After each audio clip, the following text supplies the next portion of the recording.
Kasihan karena capek. Bayangin kayak kita nonton horor yang tadi tuh misalkan dikagetin, nah itu di real life setiap hari. Kita aja yang nonton film deg-degan kan sport jantung kan, apalagi yang ngerasain langsung wah gitu. Jadi kalau istri saya itu bukannya takut tapi kaget karena mereka munculnya tiba-tiba, misalkan lagi bener kayak di horor lagi nengok atau wah, atau turun wah gitu.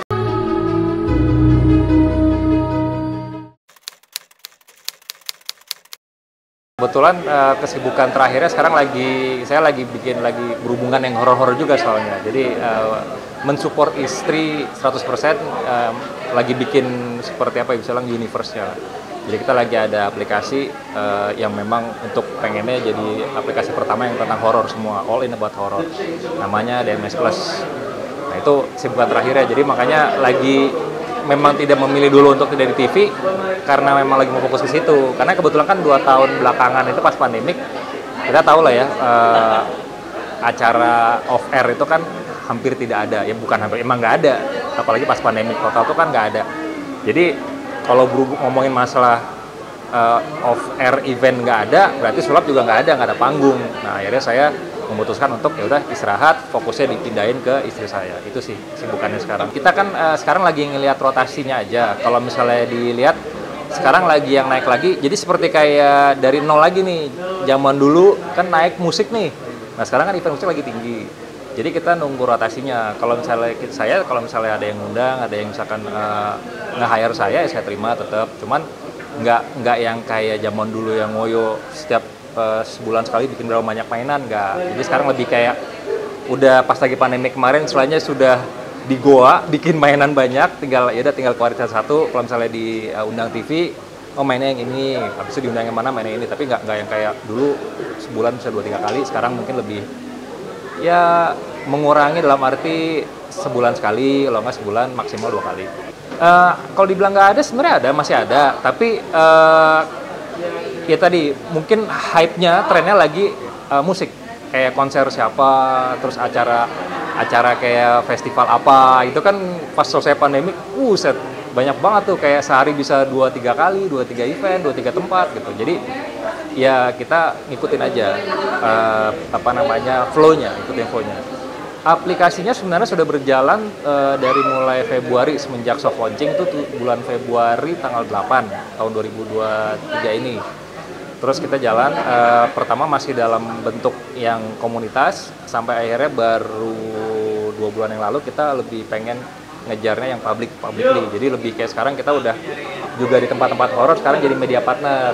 Yang kayak di sini kalau misalnya lihat tulisan horror payment, itu dari produksiannya aplikasi saya. Jadi kita juga kalau bisa nanti pengennya semua yang berhubungan dengan horor kita selalu ada berpartisipasi atau partneran sama yang si pelaksana event atau misalkan PH, jadi lebih ada di mana-mana yang berhubungan dengan horor gitu. Kalau misalnya kita bicara horor, maksudnya di YouTube istri saya kan sudah lumayan lah, misalnya punya fans sendiri gitu kan, dan secara subscriber juga kita alhamdulillah dalam waktu mau 5 tahun aja sudah mencapai 10 juta subscriber. Jadi saya ngeliat potensinya cukup besar kalau kita dari saya sendiri untuk bermain di komunitasnya saya sendiri aja nih yang fansnya Sarah. Kita bermain di situ areanya itu udah lumayan bukan secara bisnis tapi secara responnya luar biasa. Contohnya kalau misalnya bikin merchandise dalam waktu sejam habis. Jadi udah kayak zaman kayak sekarang kan thrifting gitu, gini cepet habis. Terus bikin konten yang nonton banyak, kita waktu itu bikin konten dengan berbayar gitu, yang nonton banyak. Saya mikir kenapa nggak ada yang ngelakuin ini ya gitu. Udah coba dulu di DMS dari konten istri saya sendiri. Jadi sebenarnya saya bikin perusahaannya itu nanti yang ngebeli konten-kontennya istri saya. Bingung kan? Jadi sebenarnya perusahaannya itu daripada saya bayangkan gini, kalau misalnya kita nih mau beli konten, kadang-kadang kan kreatornya bagus nggak ya gitu kan, mikir-mikir. Nah kalau ini kan karena di DMS yang bikin saya juga, jadi saya tahu kualitasnya kan. Akhirnya jadi kalau misalnya dia bikin kontennya berkualitas, ya saya yang beli karena sudah tahu pasti bagus gitu. Akhirnya konten itu dibeli, taruh di tempat saya. Dulu semenjak saya baru awal-awal nikah tuh saya nggak percaya gitu-gituan Mbak, sebenarnya awalnya ya, karena bagi saya kan ya dunia sulap sama dunia bisnis tuh sebenarnya bertolak belakang, karena di sulap tuh semua bisa dijelaskan logis dan kita bisa lakuin hal-hal yang mereka lakukan, yang istilahnya paranormal lakukan. Tapi sejalannya waktu saya merasakan, terus bukan, tapi alhamdulillah nggak ngeliat ya, saya merasakan, terus saya akhirnya mulai belajar untuk menerima bahwa oh ya kita tuh hidup berdampingan dengan mereka. Di situ saya melihat bahwa kalau misalnya kita tidak kenal mungkin jadinya takut, contohnya sama setan, atau bukan kita bilang sama setan ya, hantu gitu, jadi takut. Tapi sebenarnya di balik gentayangannya mereka tuh kadang-kadang ada hal-hal yang perlu kita ketahui kenapa alasan mereka bisa seperti itu.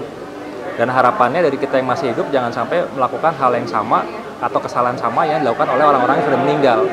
Nah itu makanya si Sarah kan kontennya seperti itu yang saya pelajari. Terus begitu tahu Sarah, oh kadang-kadang orang juga masih bingung kan, oh Sarah kesurupan, bukan kesurupan, tapi dia kan mediasi, makanya dia namanya adalah medium, dia bermediasi dengan mereka. Nah di situ saya juga banyak belajar juga, oh ternyata beda ya antara kesurupan, oh ternyata kalau kesurupan itu kan diambil total, keseluruhan, kalau ini mediasi doang, banyak belajar. Jadi awal-awal tadinya takut, sekarang jadi kayak appreciate sama orang-orang yang memiliki kemampuan seperti itu, karena nggak mudah. Dan kalau emang nggak tahan-tahan bisa jadi gila, orang cerita sama orang dibilang oh, lu halu lu gitu. Kalau penampakan langsung gitu saya nggak tahu ya Mbak, karena kan jadi ternyata gini, setiap orang itu kayak punya kemampuannya beda-beda atau dikasih pandangannya beda-beda. Kalau saya penampakan lihat hantu plek depan mata ataupun yang benar-benar jelas tuh belum. Tapi kalau misalnya kayak saya tiba-tiba pernah waktu itu lagi mau naik tangga ke atas, tiba-tiba ada kayak berasanya nih dari ujung atas ini di pintu ruang kerja saya ada orang berdiri gitu. Tapi saya lihat nggak ada. Nah itu saya nanya sama istri saya. Pas baru mau nanya, dia cuma ngomong gini, kenapa lihat ya gitu. Nah itu sih lumayan sering. Ya akhirnya yang gini ya, maksudnya kalau omongan negatif ya pasti ada aja. Tapi ya baik lagi kita kan nggak pernah bisa maksain orang untuk percaya ya. Jadi kalau misalnya dibilang negatif ya negatifnya ya omongan orang yang masalah yang nggak percaya, yang terlalu skeptis. Ya saya mewajari aja karena saya pernah di posisi seperti mereka. Saya pernah jadi orang yang nggak percaya banget. Jadi wajar, ya kita kan nggak maksain juga. Kalau misalnya kita simpelnya aja, makanan buat saya manis, belum tentu buat Mbak manis. Buat saya pedas, belum tentu buat Mbak pedas. Jadi ya baik lagi ke masing-masing aja. Kalau emang percaya ya percaya. Kalau misalnya nggak ya nggak apa-apa, kita nggak maksain. Banyak Mbak, orang saya seminggu sekali syuting banyak kalau pengalaman mistis. Jadi ya kayak maksudnya ada hal-hal yang contohnya paling simpel di rumah saya gitu. Kalau misalnya main ke rumah saya tuh atau ke kantor saya, ya itu bukan hal yang lagi bisa dibilang kayak jarang ketemu, enggak, udah kayaknya udah biasa gitu. Apalagi anak-anak kantor udah biasa. Contohnya kayak di tempat editing misalkan, ntar ada lampu mati sendiri gitu, udah kayak oh udah biasa. Tadi awalnya takut. Jadi kalau saya tanya hal mistis yang karena sudah sering terjadi, jadi akhirnya sudah terbiasa.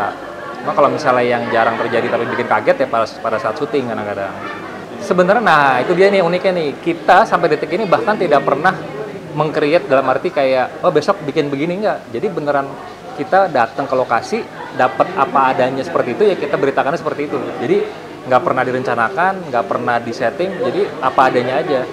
Karena dulu pernah saya bilang sama istri saya kan, jadi pada saat lagi syuting terus ada suara gitu, suara kayak pintu kebuka, kita cari, wah kok bisa buka sendiri. Nah udah selesai syuting, besokannya pas di editing suaranya nggak kedengeran.